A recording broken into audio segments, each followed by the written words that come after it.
Do you know that your first name matters a lot in the culture and tradition eji wee mara ndị Igbo?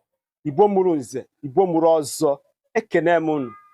Ndị Igbo si na anaghị ahapụ isi aka abụ oriọ.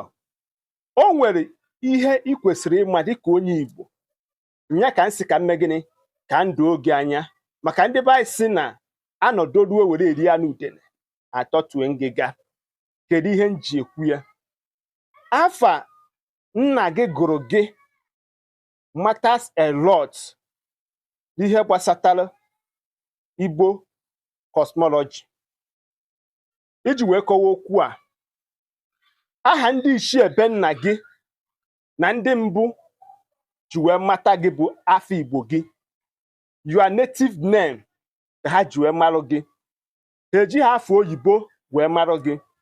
Onye ka ọ ga-abụ ịbịa n'obi ndị ichie maọbụ ọ bụrụ na ị chọrọ ịchụkwachi ụwa gị maọbụ na ọ bụrụ na o nwere ka ihe esi gị agaziri gị ka isi wee chọọ, irue n'aja ala ngwurube nna gị nwa, ọ bụ afọ Igbo gị ka ị ga-eji wee kpee ire ọma maọbụ aja ala obodo gị maọbụ na mmụọ obodo gị.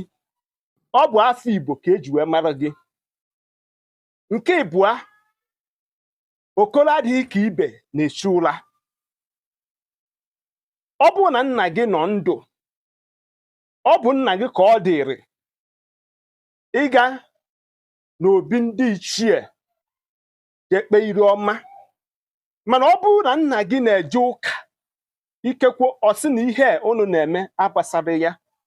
Ọ bụrụ na ị ga-ekpe ire ọma n'obi ndị ichie, ị ga-ejikwa n'afa nna gị wee kpee ya bụ ire ọma ka o nwee ike ịgazi, maka na ndị ichie be nna gị ma nna gị nwa. Ịbịa n'obi ndị ichie,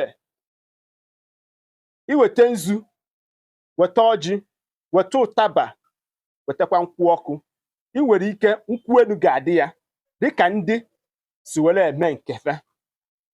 Ịbịa ikpe ire ọma, ị ga-ebu ụzọ gbata ọkpa n'afa mpa gị. Mụnwa bụ Nwankwọ ji ekwu ji n'afa nna m nwa bụ ọnwụ egbu anị nke mụtalụ obi ajiri bụrụ nna ife ebunem ume agụrụ efo anịkam anịkewe nọ n'iru gị tata wee na-ayọ gị.